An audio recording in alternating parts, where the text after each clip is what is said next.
We are now recording. Thank you for the reminder. And hey, all that stuff on vitamin C didn't get recorded, but maybe that's just as well. And now let me, uh, I have a question. yeah, okay, quick question.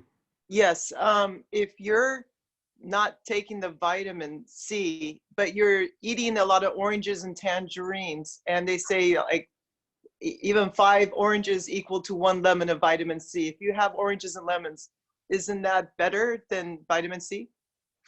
Well, it is in the sense that you're getting other nutrients along with the vitamin C that actually complement the effectiveness of the vitamin C. And yeah, with this run now on vitamin C tablets, I think that's what people are going to have to do. And you can get over 200 milligrams into your body per day just by eating 5 servings of fruits and vegetables. It doesn't have to be oranges. I mean, things like broccoli have vitamin C in it. Leafy vegetables do. Cabbage does. So, but yeah, oranges are kind of at the top of the list. I've heard mandarin oranges are actually even better, but tomatoes are very high in vitamin C. But yeah, if you just eat your fruits and vegetables, you're practically guaranteed to get 200 milligrams. And all the scientific evidence tells us that in terms of trying to help you recover from the cold and the flu, 200 milligrams does just as well as 1 gram a day. Thank So you. that should do it. Thank Okay, you. let me get back to the.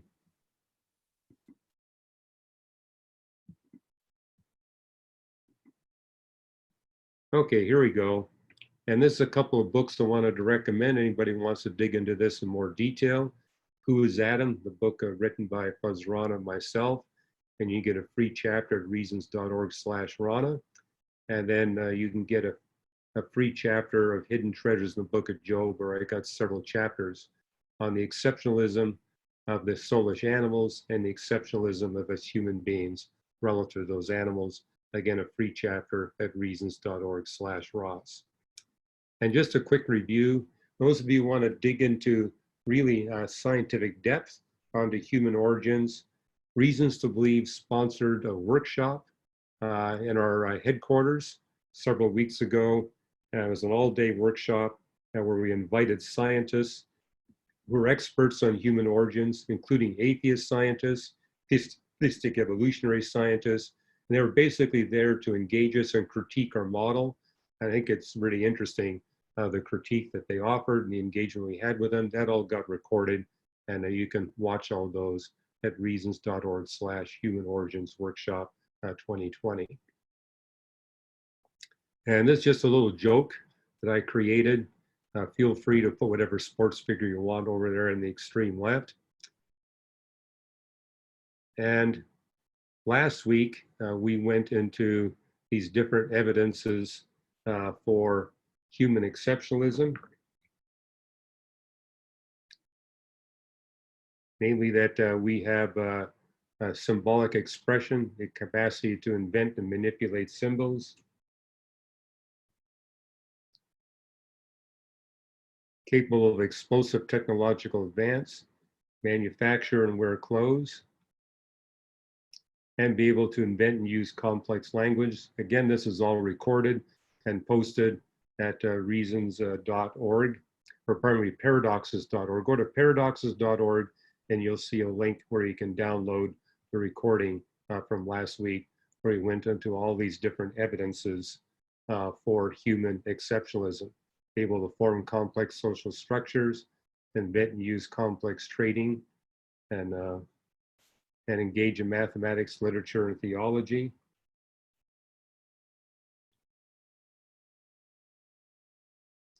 And just give me time to catch up here because a lot of what you see is blocked on my screen, which is why I run this with 2 computers. My second computer actually shows everything, but I need to get caught up here. Yeah, ability to engage in mathematics, literature, philosophy, and theology, and an ability to tame, domesticate, and train the nephesh animals, the soulish animals, the animals that God endowed with soulish characteristics so that they can serve and please us human beings, form relationships with the human beings, And God designed them in such a way that they're actually capable of doing altruistic acts for their humans that they're emotionally bonded to. Again, this is all covered in the recording from last week. So I'm going to pick up on the new material that we've not yet covered, and that's looking at the case we have for the exceptional morphology of human beings. Basically looking at the physical features of the human body that make the point that we indeed are exceptional compared to all other life. And the first point I'd like to talk about is the fact that we, of all creatures, have an unusual shape of our skull. You'll notice that the head of a human being, you basically see a lot of room in the skull for the front part of the skull, and is designed to be able to accommodate a very large parietal lobe. And it's that parietal lobe in the front of your skull that enables you to do mathematics and philosophy, to be able to invent things. That's where our symbolic capability resides, is in that lobe.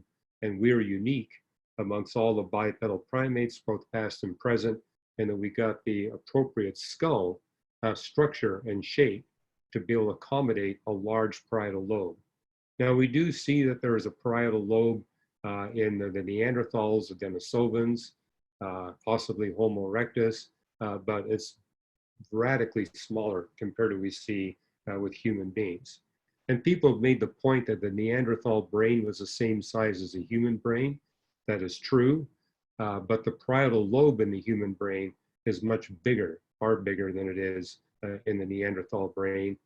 And incidentally, we have a greater ratio of brain mass to body mass than is the case for Neanderthal. And in terms of what you can do with your brain, that's what really counts, is this encephalization quotient, the percentage of your body mass that's devoted to the brain. And we're way above that of all the other bipedal primates that have preceded us. The second thing that sets us apart is our hand dexterity. We're able to do things with our hands that no other primate is capable of doing. I mean, for example, you cannot put a chimpanzee in front of a piano and have him play a Liszt concerto. I mean, it's just not capable of doing that. Or, I mean, you can put, again, a chimpanzee or an ape in front of a typewriter.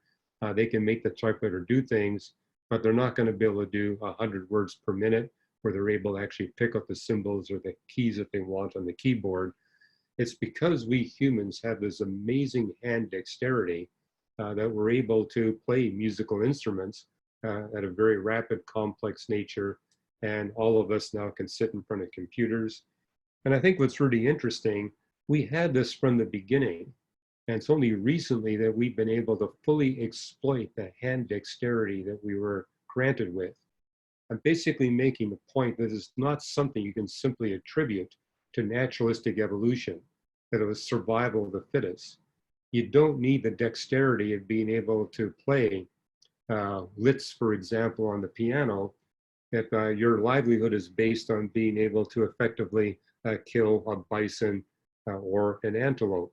It's a different kind of dexterity to throw a spear or to use a bow and arrow than it is to be able to play a piano or to be able to write at 100 words per minute on a computer.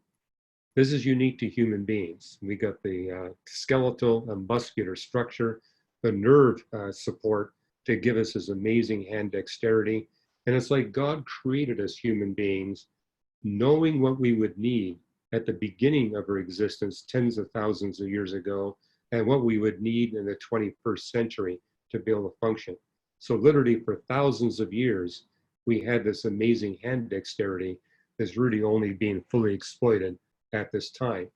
And I think what's especially interesting is that we have a hand dexterity that actually enables us to be able to sit and say in front of a piano and play that piano for hours per day. In other words, the dexterity is able to be sustained for a long period of time. And likewise, you're like me, you're sitting in front of a computer screen typing, literally hours per day.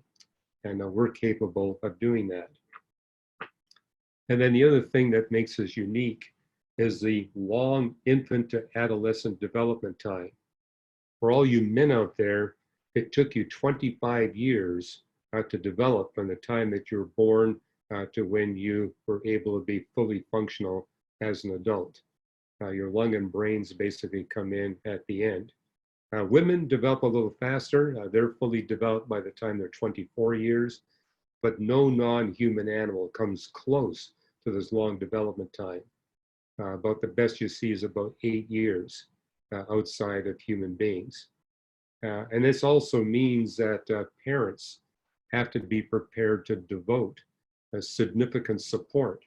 In other words, it's going to take 20 years before the children that you gave birth to are going to be able to fully function as an adult.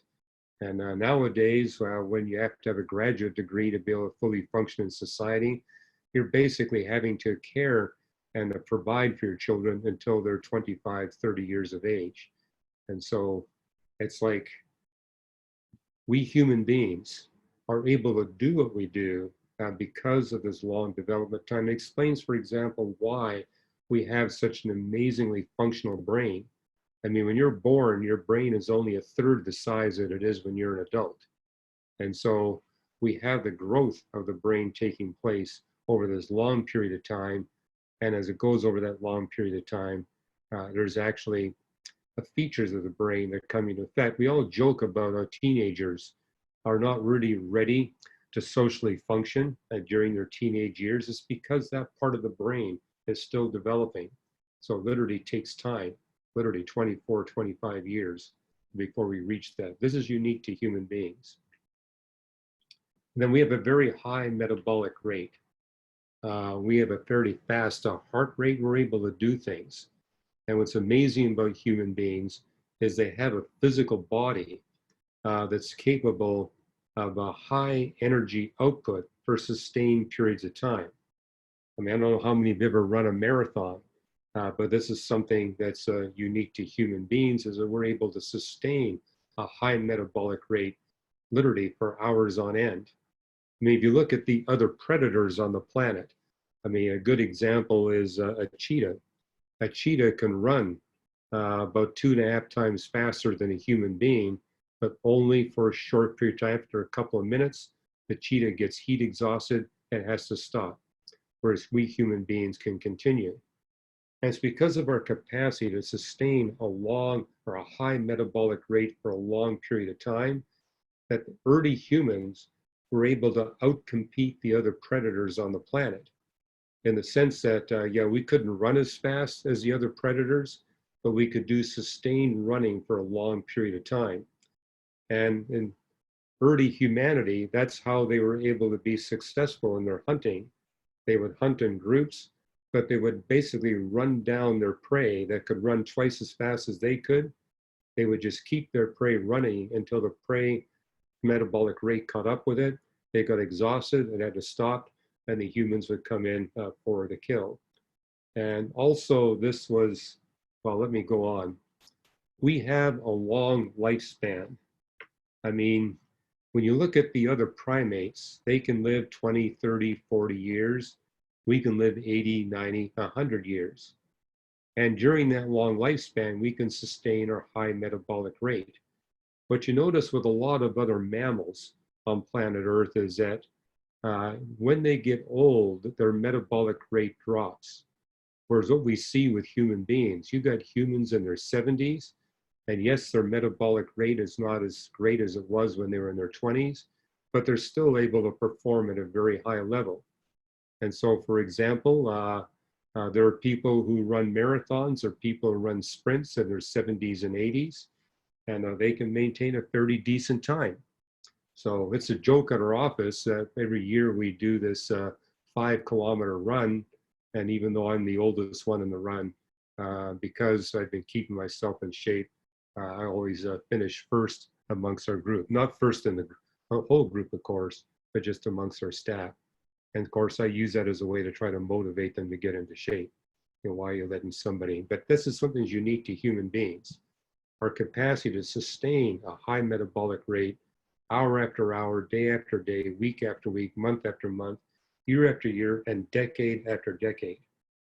And when you compare human beings to all their life forms, we have, compared to all their mammals on planet Earth, and this would be true of the birds as well, during our lifespan, we experience about 4 times as many heartbeats as any other life. This is the amazing thing about the human body, is that if you look at longevity in terms of how many heartbeats you experience over your lifespan, we're literally a factor of 4 against our best competition in the animal world.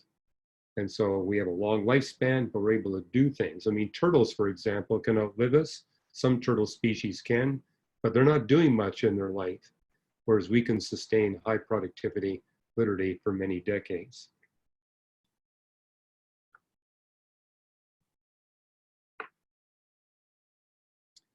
High encephalization quotient. This is a technical term that refers to the percentage of your body mass that your brain takes. And for humans, it's about 3%, assuming you got a slim body build. It's about 3%. And compared to all other species of primates, again, past and living, our encephalization quotient is at the top. In fact, it's almost the highest amongst all animals on the face of the earth. I think we're beat out by a couple of bird species. Hummingbirds, for example, have a slightly higher encephalization quotient than we human beings. That's because birds, for example, have they got a similar brain structure to we human beings. No big parietal lobe, of course, but they have their brain structured in such a way that they can pack in a lot more neurons per cubic centimeter, and explains why birds, for example, do show such high intellectual capability, especially crows and ravens. And the thing about birds you need to realize is they got hollow bones. And so encephalization is talking about the weight of the brain compared to the weight of the rest of the body. But if you actually take into account that birds are designed to have very light body mass because they have to be able to fly with the hollow bones, and the internal structure is also much lighter. If you take that into account, we actually are at the top in terms of encephalization quotient. And then we have a very high leg to height ratio. Again, if you look at the other primates, both past and present, their arms are quite long compared to the legs, not true of human beings, which explains why we're able to use our legs with such efficient mobility and have the arms of sufficiently short size that again, it's part of the explanation for why we have high hand dexterity. But this is unique to human beings. This actually plays a role in us being able to cool our bodies. Again, to go back to that point about how early humans were able to out-hunt lions and tigers and cheetahs by hunting for long periods of time, because we could sustain a metabolism for a long period of time, but also took advantage of the fact that we are morphologically designed to keep our bodies cool. And so early humans would hunt during the hottest part of the day, while all the other predators were taking a nap under the shade of a tree, being so hot that they just couldn't do anything except to take a nap. Whereas humans were able to, because of their unique morphology, be able to hunt even during the hottest part of the day. Or today, we can work during the hottest part of the day because of our unique capacity to cool. And one of those features is the fact that we have a very high leg to height ratio that actually plays a significant role in us being able to shed a lot of our internal body heat and keep our bodies cool. And we have a slender skeletal frame. Now, Neanderthals probably have a morphology that's most similar to us amongst all the apes, past and present. But if you look at their skeletal frame, it's kind of barrel-shaped, whereas humans have a very slim, slender skeletal frame, and it's all designed to keep us cool. Neanderthals had short legs and short arms. We have long legs and arms slightly longer than they did, but it's our slim skeletal frame that enables us to keep our bodies cool to a degree that's not possible with the other primates that share the planet with us. And we also have very little body hair. They refer to humans as the naked ape. We don't have our bodies covered with thick fur, which is what you see with the gorillas and the chimpanzees, the orangutans, and we see evidence for this in Neanderthals as well. We are virtually naked, very little fur or hair on our bodies, and that plays a huge role in us being able to keep our bodies cool during a time of heat. And we also have an efficient body cooling system. We're able to perspire like no other animal. The only animal comes close to matching our perspiration system is the horse. And that's one reason why humans and horses bonded so well, is that horses were able to perspire like human beings. And so they were able to keep going in the heat of the day. And also they could wear clothes. We could put clothes on the horses and keep them warm when it got cold. And this is what's so special about human beings, is that we have this amazing morphology in every way possible that enables us to stay cool when it is hot. And because we have this huge parietal lobe, our creator knew it would be no problem for us to quickly develop clothing technology. And it's with clothing technology that we're able to keep our bodies warm when it got cold, but because of our morphology, we were able to stay very cool. Very little body hair, tall, slender build, and we have this amazing perspiration system, and long leg to height ratio. All these are factors that keep us cool. In fact, some studies in the scientific literature have said, now that we have widespread air conditioning in our cars, our homes, our places of work, our transportation system, that this is actually one reason why we're seeing the development of an obesity problem in the human species. We no longer have to deal with the heat that forces us to keep our bodies slender. We have this air conditioning that we've been able to develop, and that explains why we're seeing the human population no longer as slender as they were generations ago. But we were designed with the body morphology to keep ourselves cool. I see that my time is up. I'm going to stop. Where I'm going to go next week, just to give you a little bit of a heads up, where I'm going to go next week, we're going to look at the unique genes that we humans have. I'm going to spend some time on this. That's because this has been the area of greatest pushback from non-theistic anthropologists, making the claim that our genes are just like the genes of other apes on the planet, both past and present. There's really nothing unique, but actually there are significant features of our genome and our genes, the way our genes operate, that sets us apart from all the life on planet Earth. We'll get into that next week. So with that, I'm going to exit and get us back. Okay, we should all be back now. And so I'll take questions on any topic that you care to raise. And you can write in the chat feature, but you're also, all you need to do is unmute your microphone to ask a question. I will hear you. And if you're waiting, you can go to the chat box and actually put your hand up.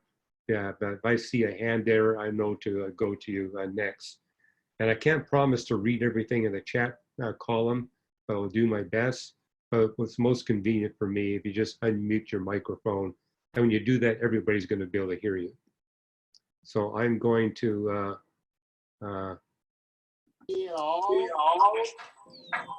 okay, all of you should be able to unmute your microphone now.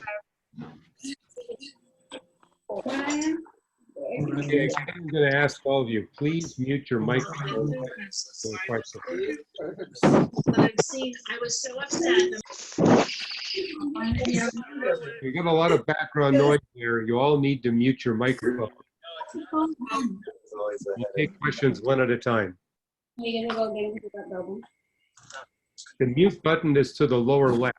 Go to the lower left, you'll see a little microphone there, and all you need to do is go over it and it'll mute it. And when you want to ask a question, then just unmute it. How's the question? Okay, who's first? Go for it. I can't quite hear you. Water is effective for all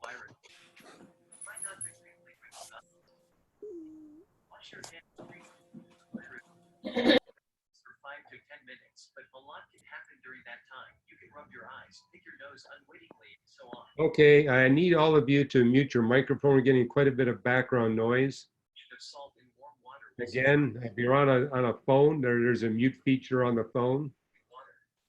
And if you're on a computer or other kind of device, it's at the lower left. lasting 3/4 days. I'm hearing somebody's recording, so yeah, please, let's, thank you, that works. Okay, who wants to be first on the questions? Don't listen, do they? Can I go? No. There he is again. Okay, Sharon. Okay, Doug, go for it. Okay, can you hear me now? Yes, I can hear you. Okay, I was talking to some atheists today, and they're just talking about how God would allow all this to happen, particularly little children. There was a child that died today. That was this is the first one that I've heard of that was under 1 year old, and so they're questioning God's integrity. So maybe you could comment on why God allows that to happen. I have my own ideas, but I'd like to hear yours. Okay, about 2 months ago, I answered that question, and that did get recorded. So if you go to paradoxes.org, you can actually watch the class that we had on the benefits of viruses, why a good God would create viruses. And tomorrow at reasons.org, I got a blog coming out that also addresses that question. Why would a good God create viruses? Where I make the point for— Excuse me, I'm sorry. My question wasn't about viruses, though. My question was like, why do innocent people suffer? I guess it's more of a general question about suffering. I know it's a big, long discussion, but maybe you could. So I'll get to that, Doug. I'm Okay. just saying that this article that comes out tomorrow will talk about the benefits that we accrue from viruses. We humans literally wouldn't be on planet Earth without viruses. They play very crucial roles. But I'm also in that blog coming out tomorrow, and in the recording that's already up there, looking at why we get bad viruses like this COVID-19. And if you look at the viral attacks that have done the most damage in the 20th century, things like SARS-1, MERS, HIV, these viruses all came about as a result of we human beings disobeying the commands that God gave us in the Old Testament, and how we're to manage our health and how we're to manage the health of the animals that we domesticate. I think what's pretty interesting, these pandemics that we can document over the past 100 years, every one of them has arisen as a result of animal to human transmission, where a relatively benign virus became a deadly virus, basically thanks to human neglect and human abuse. And my whole point is, God created this wonderful world for us to enjoy.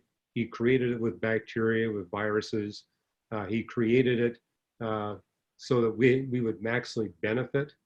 And there are trade-offs when God's got multiple purposes. I mean, that's one thing I put in my book, Why the Universe is the Way It Is. About 20 different purposes that we can see for God making the universe the way he did.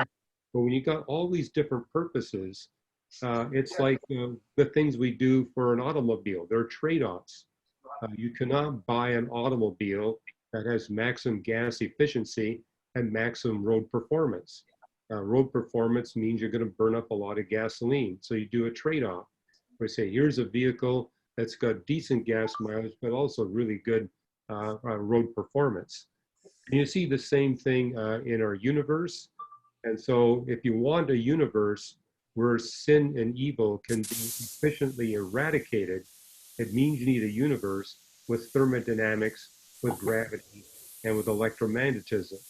And when you got those laws of physics, you're going to require things like viruses and bacteria in order to make the existence of human beings possible and human civilization possible. However, it's like what we did with mosquitoes. Mosquitoes at one time were limited to just 10% of the continental land masses where very few humans lived. But thanks to human abuse, they now occupy more than 99% of the continental land masses. Likewise, viruses that God never intended to be a problem have been made deadly because of human abuse. I'm thinking that one of the great benefits that come up with this, again, yeah, please mute your microphone if you're not speaking. I think one of the benefits we're going to accrue from this COVID-19 crisis, maybe we'll see it to these wet markets where you got these The intelligent people here. these huge cities where you got literally tens of thousands of animals, live animals on sale in very crowded cages where they can't move, where the animals are highly stressed, packed very tightly together, and in contact with millions of human beings that likewise are packed together. Whenever you pack birds or mammals in a very tightly dense situation where they can't move, you're going to stress them. And when you put them into contact with millions of people, likewise are packed close together and in stressful situations, that's a perfect environment for encouraging the mutation of viruses. And that explains we've got HIV, SARS-1, now the SARS-2, and some of the deadly flus that took place earlier in the 20th century. And again, if you want to dig deeper into this, I'd recommend the book, Why the Universe is the Way It Is. Okay, I got a hand up from Karina. You want to go for it? Just unmute. Hi, yes, I have a question. Well, I don't know if it's a question or just a comment, but once I heard that one of the exceptional characteristic of human beings is our capacity to handle fire, and that's the way we get to be this modern civilization species. So I don't know if you want to comment on that. Thank you. Yes, good question, Karina. There is evidence that chimpanzees and Neanderthals took advantage of fire, but no evidence that they ever controlled fire. For example, field studies show that when there's a wildfire, chimpanzees will throw nuts into the fire, then move away from the fire, knowing that the fire is going to soften those nuts. So when the fire is over, they go back and they're able to break open those nuts and eat the meat that's inside. And there's some evidence that Neanderthals likewise were using fire opportunistically, but they never had control of it. Because of human dexterity, we're able to actually start fires from scratch. So, I mean, you see the whole idea of rubbing two sticks together to make a sufficient friction that you can get kindling to spark and ignite. That takes significant hand dexterity to pull that off. And it's something we don't see in any other non-human animal, the ability to take, sticks, for example, and use them in such a way to actually start a fire, or to have the dexterity to use a flint stone to spark and to get some kindling going. Or just the whole idea that we have a large enough parietal lobe that we know, for example, where to get kindling material.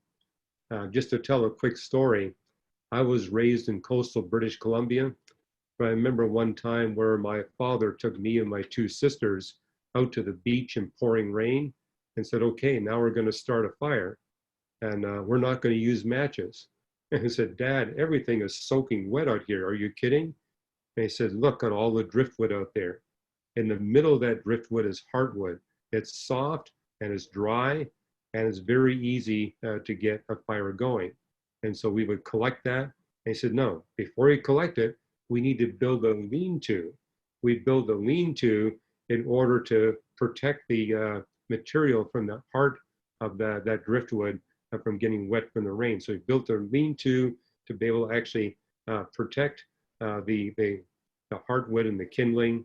And he showed us how to actually use, he took a shoelace off of our shoe. We built a little bow and arrow and actually used a piece of wood and got it moving really fast. It's much easier than trying to rub two sticks together. But notice, it takes a large parietal lobe to realize I need to make a complex tool, basically using a piece of wood and some sinew to make a bow, then to wrap it around a piece of wood so that I can move it back and forth and make that piece of wood spin very rapidly, much more rapidly than I can do by rubbing two sticks together. And so we were able to start a fire in pouring rain without matches. But that's unique to human beings, the capacity to do that. And there are articles in the scientific literature claiming that Neanderthals had control of fire, where they think they've got a hearth, but those papers are disputed. And I looked at those papers, and no way did this little slab of wood show any evidence that it was actually a constructed hearth and a fireplace that was used by Neanderthals. It's basically wishful thinking. The best we can say about the Neanderthals, they were like the chimpanzees. They were able to opportunistically take advantage of wildfires, but no evidence, at least no undisputed evidence, that they had any capacity to control fire, to start a fire, and to be able to control it for their use and their benefit. But you're making a good point, Karina. It's our ability to control fire that meant with our slender bodies that are very poorly adapted for cold, that we could keep our bodies warm enough under cold conditions. It's not just our clothing, it's our ability to create heat from controlling fire that enable us to be very effective. In fact, there's research papers showing that humans were able to quickly displace the Neanderthals in conditions where it was 15 degrees Fahrenheit colder than the coldest temperature Neanderthals were able to function in. So even though our bodies were very poorly designed for cold, much more poorly designed than the Neanderthal bodies were, we were able to survive in a much colder climate zone than they were because we developed clothing technology and because we could control fire, and we see no evidence that that was the case for Neanderthals. Okay, who's next? Hi. Hi. Okay, I see two hands up. Rosa, why don't you go for it? Thanks. I just want to say hello from British Columbia. I'm in Vancouver. Oh, that's my hometown. Yeah, thank you. Thank you, Hugh. My question is, how do I or the layperson differentiate between an article that's peer-reviewed versus not? See you tomorrow. Okay, good question. I mean, this is a big problem with the internet these days. You see all these very scientifically sounding articles that are published making these claims and a lot of news stories. And I say, yeah, read those stories. But for example, if there's a news story about a scientific claim that's up on the web, I always look at that story to see if they give me a link to the peer-reviewed paper. If there's no link there, and they don't cite a paper, or at least give me a way I can find the paper, then I basically don't trust what they're saying. The more credible news stories will always give you the link. That's something I make a point of doing on my Twitter page, for example. I use my Twitter page to alert you to all the new scientific discoveries that are relevant to Christian faith. But notice I always give you a link to the peer-reviewed paper. And what you notice in the peer-reviewed scientific and medical literature, the abstracts are free to the public. Yes, they often charge for you to read the paper, but you can always get the abstract free. And here's another tip. If the paper has been published in a peer-reviewed journal, you can always get the preprint. And the preprint won't be exactly like the journal article, but it'll be close enough. And those preprints are free in their entirety. So you can actually read the entire paper in its preprint form just by going to a site called arxiv.org that lists all the preprints of medical and the scientific research papers. But again, I wouldn't trust the preprint unless you know that it got at least accepted, if not published, in a peer-reviewed scientific journal. And they say, how do you know whether or not the journal is peer-reviewed? Well, for example, if it's published by an organization that is taking articles from way outside its organization. I mean, for example, I made a comment about this one organization that's publishing all these papers in vitamin C. I think it's Ortho something. And the problem was they do have a scientific journal, but it's an internal journal. Basically, they're not accepting articles from outside their organization, and they're simply internally publishing it. By the way, Christians do the same thing. The Discovery Institute, for example, has their own journal, and so it's not recognized as a peer-reviewed journal because it's just a place where their people can publish stuff without the external scientific peer review report. And the best way is to actually go to the opening pages of the journal, and those again are available free to the public. It'll explain to you their whole peer review process. And also, if you look at the paper, it'll actually show you when the paper was submitted, when it was peer reviewed, when it went back, and when it was corrected. So if you see all that in there, and if you notice that the reviewers are anonymous. So for example, when I submitted a research paper to the Astrophysical Journal, that journal did not reveal to me who was reviewing my article. And by the way, they always ask for at least some revisions to your article. And so you also see a date for the revision. So those are some tips on how to determine what you can trust and what you can't trust. And incidentally, even if the paper got published in the peer-reviewed literature, it's always good to look at other papers published on the same topic. PubMed and NASA maintains websites. PubMed maintains a website where they archive all the research papers published in the life sciences. NASA, and it's actually through adsww.harvard.edu. It's maintained by NASA, but they maintain an archive of all the physical science research papers. And all you need to do is pick a couple of words that kind of give you the topic, put it in there, and it'll pop up all the research papers that have been published as far back as you want. That will allow you to see whether the paper you're reading has been disputed by other research scientists. So I just say, if you want to be careful, actually do a fairly exhaustive search of the scientific literature on the topic. That will give you an idea of the consensus of the scientific community on that particular topic. But yeah, I'm glad you brought that up because I'm having to tell people all the time on social media what they can trust and what they can't trust. It's probably a little longer answer than you wanted, but hey, I want to take advantage of that thing. Okay, I see a couple more hands up. Matt Dieter, you want to go for it?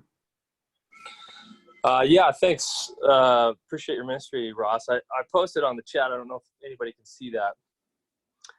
But I was just wondering, what your thoughts are on Genesis 9:2. I try to argue this with young earth creationists using Job 39 and the ethology of the horse as a way to show God's plan for death prior to the fall. And why would he create the ethology of the horse from the beginning to be built for war and not afraid of battle and that kind of a thing? But what they counter with is Genesis 9:2, in that God could potentially have created different ethology in animals after he's already rested from creation. So I was just wondering if you've come across that or what your thoughts would be on that. Yeah, I have, and I addressed that question in my book, A Matter of Days, basically making the point, this is good with any young earth comment, look at the larger biblical context. Don't look just at Genesis 9:2, look at all the verses before and afterwards. And what you see in those early verses of Genesis 9 is God's basically saying to Noah and his family, before you were on a vegetarian diet, now I'm giving you permission to eat meat. And young earth creationists interpret this as the first time that carnivorous activity came upon the face of the earth, although some will say carnivorous activity existed after Adam sinned. They'll put it on Adam's sin. And what's going on here in Genesis 9, God is basically saying, based on Genesis 6, I'm shortening your lifespan. Your lifespan is now going to be so short that it's not going to be a problem for you to eat meat. So go ahead and eat meat. Whereas if you got people with the potential to live 900 years, it's important that they not be consuming meat because meat concentrates heavy metals in your body at a rate of about 1,000 times more than if you're consuming just vegetation. But since our maximum lifespan's 120 years, no problem with supplementing your diet with meat. That's the context of what we see in Genesis chapter 9. But also what you see in Genesis 9:2 is God is saying, I'm going to put the fear of man upon those creatures that you're going to be eating. And basically making the point, look, if I didn't put this, God designed birds and mammals with a desire to come to humans and to relate to humans and serve and please them. And this is going to be a problem if humans are hunting them for food.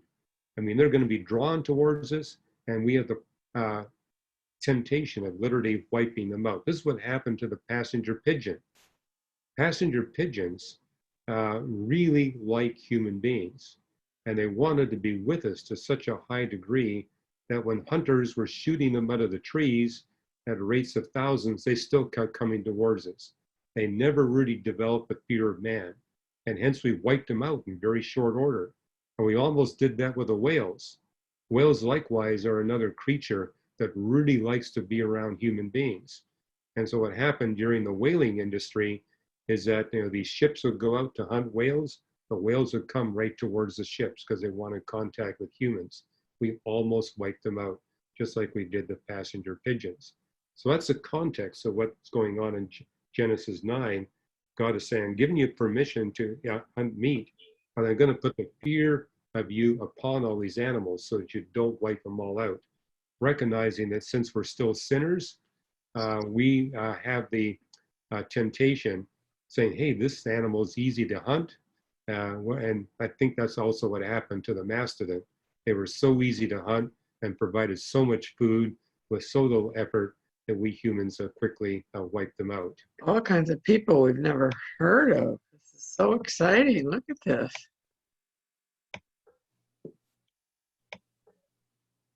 So, and then did you have a follow-up on that, Matt? I'm not sure. Oh yeah, let me add this. If you go to Genesis chapter 1, Young Earth Creationists interpret verse 30 as a statement that all animals were vegetarian in the context of that passage. If you look at that passage, what God is saying to Adam and Eve, I'm giving you control over all life on planet Earth. You can rule over them, and you're to manage the planet's resources for your personal benefit and the benefit of all life. But take care of the green plants. The Hebrew word there basically refers to photosynthetic plants, photosynthetic vegetation. And basically what's happening in Genesis chapter 1, God is making the point that if you don't take care of the green vegetation, nobody gets to eat. All life fundamentally is dependent on photosynthetic life. And so that was the basis of that point there. It's not saying that there wasn't carnivorous activity at that time. And I love the fact that you cited the passages in Job about the horse, about how God designed the horse for battle. And also what you see in Job and in the Psalms is that God actually provides prey for the lion and for the raven as an expression of his love to those creatures. So here we see scripture actually endorsing carnivorous activity as an expression of God's love to those creatures. And this is not an issue centuries ago. What's happened in the 21st century, for the first time, the majority of human beings are living in large metropolitan cities. And so we don't have contact with the wild world, and therefore we don't realize how much herbivores benefit from the carnivores. If it wasn't for carnivorous activity, the death rate of the herbivores would skyrocket, because what the carnivores do is they remove from the herbivore herds those creatures that are sick and in danger of infecting the other species. And also the carnivores make sure that the population level of the herbivores doesn't get so high that they wind up exhausting their entire food supply, and therefore you have a population collapse. What you notice about the non-human predators is that they're designed by our Creator only to be able to kill the weak, the sick, the dying, and the wounded. And therefore, the healthy adult species are able to effectively escape predation. And there's this delicate balance between the capacity of the herbivores to escape predation and the ability of the predators to be able to get the food that they need. That delicate balance, I argue, is designed by the Creator to ensure the maximum health and population levels of the herbivores. Take away the predators, the herbivores are really in trouble. Incidentally, you can also extend that argument to parasites. Parasites likewise fulfill an important role in maintaining an optimal diversity and population levels of all life on planet Earth. Oh, we got a bunch of hands up. I think, Ross, you've been waiting a long time, so I'll take your question next. Okay, thanks. I want to expand on Doug's question. It's one thing to say that human beings as a species are responsible because of our behavior for a lot of the pain and suffering that exists in the world. But going back to his example of the 1-year-old that dies, he had nothing to do with that. And what would we say to him if we could talk to him, or to his parents about that argument? It wasn't his fault as an individual. Very good question, Ross. And I would take that individual. I think it's Isaiah 58, the opening verses 1 and 2, which basically addresses that question. How we have young people that have lived a virtuous life and they die, and people wonder, why did God take him at such a young age? But if you read the next verse, it basically says, only God knows the future of every one of us human beings. And in that future, if he sees significant suffering and torment and distress, that he will take that person home early to avoid them. And I think an analogy I can give you is, I remember as an undergraduate student being in this lecture hall for a final physics exam, and the room was cold. I had gloves on trying to write this test. It was a 3-hour test. It was a very challenging test. And I knew ahead of time that none of us were going to be able to finish it. I was writing as fast as possible, trying to get through this test. And this professor kept walking up and down the aisles of all of us who were taking the test. And I was about an hour and 15 minutes into this 3-hour exam, and he snatched the test away from me. I said, "What are you doing?" And he says, "You can get out of here. I know you're going to get the top grade, so there's no point you spending another 2 hours of suffering through this. You can go." So I use that as an analogy. I mean, that professor kind of knew the state of the students in the class. Only God knows our future history. And if in that future history, he sees distress and basically says of that young person, "Look, I already know the direction you're going. I know what's going to happen to you, and I know you have my heart. You have my redemption." And he says, "You know what? I'm going to bless you by taking you to a much better place, and so you don't have to go through all this pain and suffering." I often read that passage when I'm conducting a funeral where someone as young has died. And these days, I consider anybody who dies before they reach the age of 60, they've died young. I mean, even 70. I mean, in fact, I remember one time I was speaking at this church, and I realized everybody in this congregation is old. And then somebody reminded me that I was probably the oldest one in the room. So I still think of myself young, even though I'm in my 70s. And but that's because God has blessed us with a capacity to live much longer than people lived in the past. But yeah, I mean, we all wonder when someone dies who's 40, and I think with this COVID-19, I've heard of people.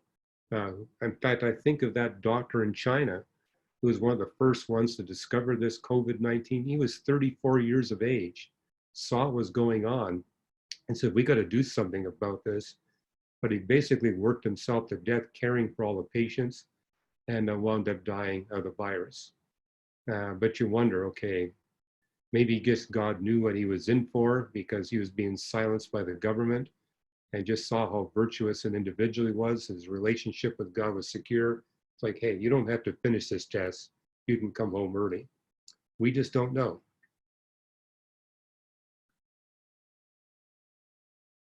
Okay, I'll take a question from, let's see, I think SPOSTA, you are next. Thanks. From the cosmic creation event until the creation of man, numerous billions of years transpired. Is there any biblical mention of whether the new creation has begun yet, or is that something that will only start way in the distant future sometime? Well, it was Jesus who said in chapter 14 of John, I go away to prepare a place for you. I think he was referring to the new creation. And so he's there constructing it. It may be finished by now, but evidently there's no one there, at least no humans that are there, because we're told only after the great white throne judgment are human beings, redeemed human beings, going to be allowed to enter the new creation.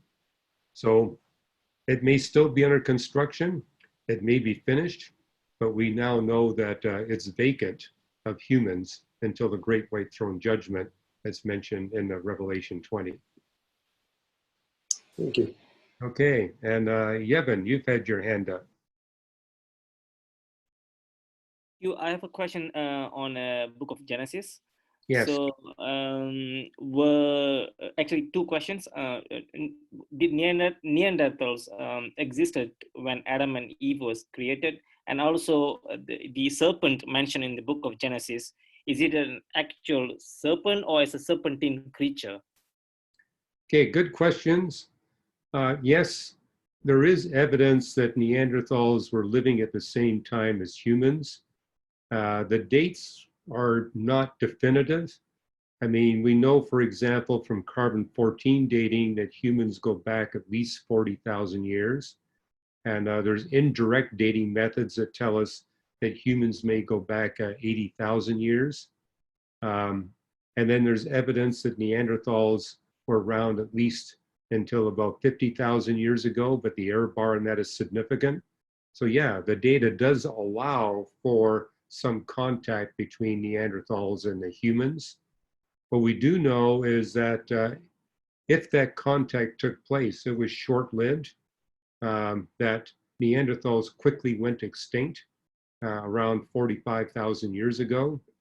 And a lot of people speculate that when they first came into contact with humans, humans so outcompeted them that they went extinct. I mean, I just made mention of the fact that they were designed for a cold climate, we're designed for a warm climate, but because we had clothing technology and the ability to control fire, we were able to take over all the territories that they were occupying and literally outcompete them.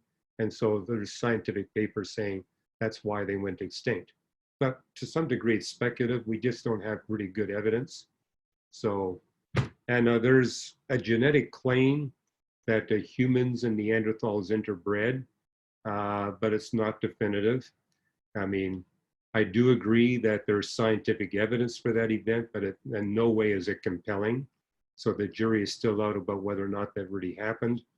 And the real big debate is over, okay, did Neanderthals and humans share common deleterious mutations, or are we really mistaken? I mean, for example, what we see is that you've got greater similarity between Neanderthal DNA and Northern European DNA, but they're dealing with the same climate conditions and the same environmental conditions. So it's quite possible that, you know, they were developing the skin color and the hair color as a way to be able to survive in a high latitude region there in Europe. So again, the jury's still out on that. Your question on Genesis again. It was about the serpent. So is it an actual serpent or a serpentine-like creature? Well, it's hard to tell because angels are endowed with a capability of taking on any physical form that they choose. So it could have been Satan taking over the body of some serpentine-like creature. or it could be he just appeared as a serpent. And a lot of people debated, is it a dragon type creature? Is it a serpent type? Is it a snake? I mean, the term serpent there in the Hebrew's got a fairly broad definition. So those are the two scenarios. He could have taken over the control of the body of an animal, or he could have appeared like that animal. I mean, after all, angels can also appear as a flying saucer. They can appear as a leprechaun. So given that they got those kinds of powers, I think it's speculative exactly what was going on there. But he appeared in some noticeable physical form. Exactly how, we don't know. Thank you. You're welcome. Okay, who's next? And we got about 5 more minutes before we need to end. So if you got a question, now's the time. Mark Durham here. Mark, I see you. Go Yeah. for it. Question regarding the false prophet in Revelation 13 and 19. Yes. Also called the second beast from the land. Is the false prophet of the harlot church, or of the Antichrist, or of both? Well, if you read on in Revelation and chapter 20, it talks about how the Antichrist and the false prophet will be the first to be thrown into hell. So they're going to be the first inhabitants of hell. So that indicates that they're actual personal beings rather than symbols of some kind of system. But I'm showing you my bias. My interpretation of the book of Revelation is that we're to read it literally unless we see symbols that tell us we're to take it symbolically. And I add to that, I only take it symbolically if the symbols are defined somewhere else in the Bible. Because what I notice is John, in writing the Revelation, frequently uses symbols, but these are all symbols that have been defined in books of the Old Testament.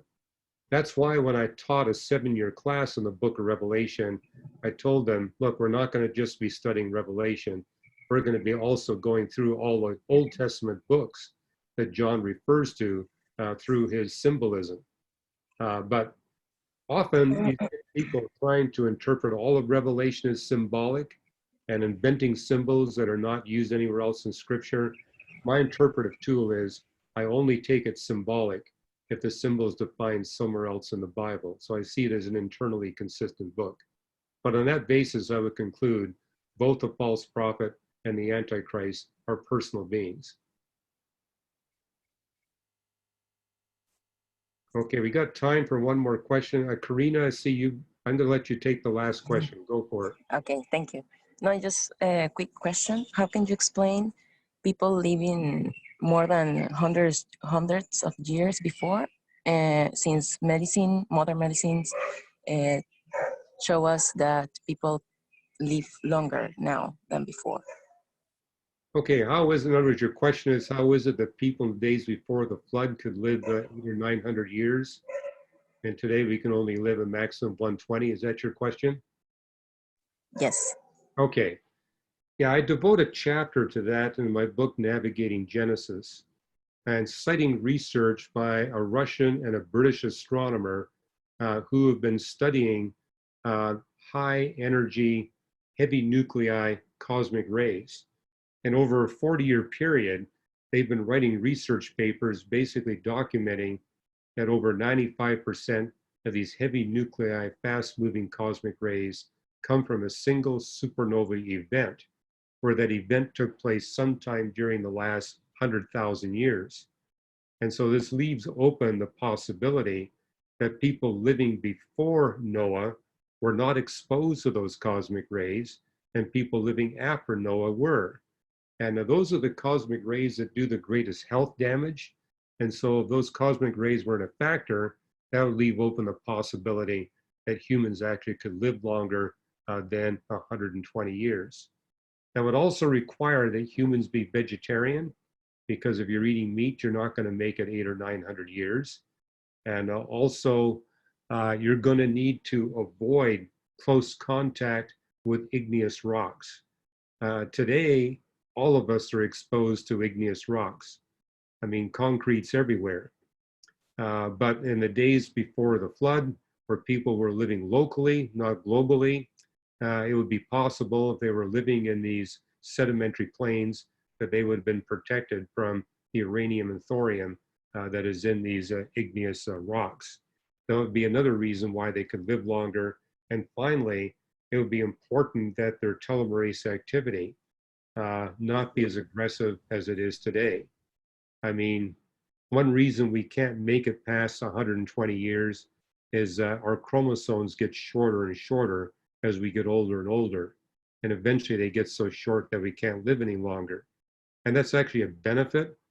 Because of the radiation environment in which we live, we are much more subject to cancer than people who weren't experiencing a high radiation environment. And to keep cancer in check, we have telomerase activity that basically prevents these cancers from multiplying out of control and all the population at early ages. But if radiation wasn't as extreme, cancer risk would be a lot lower, and there wouldn't be a need to have our chromosomes being shortened as aggressively as they are. But this would indicate that God did something to the human genome at the time of the flood.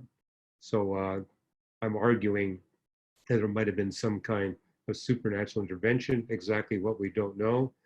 And there's other factors that impact lifespan as well. Those aren't the only ones, but I would argue those are probably the four most significant. Okay, with that, I'm going to close our time out for prayer. All of this will be up on the web, except the part on vitamin C. Again, my apologies for not hitting the record button. And right now, I'll stop the recording, and we'll close our time in prayer.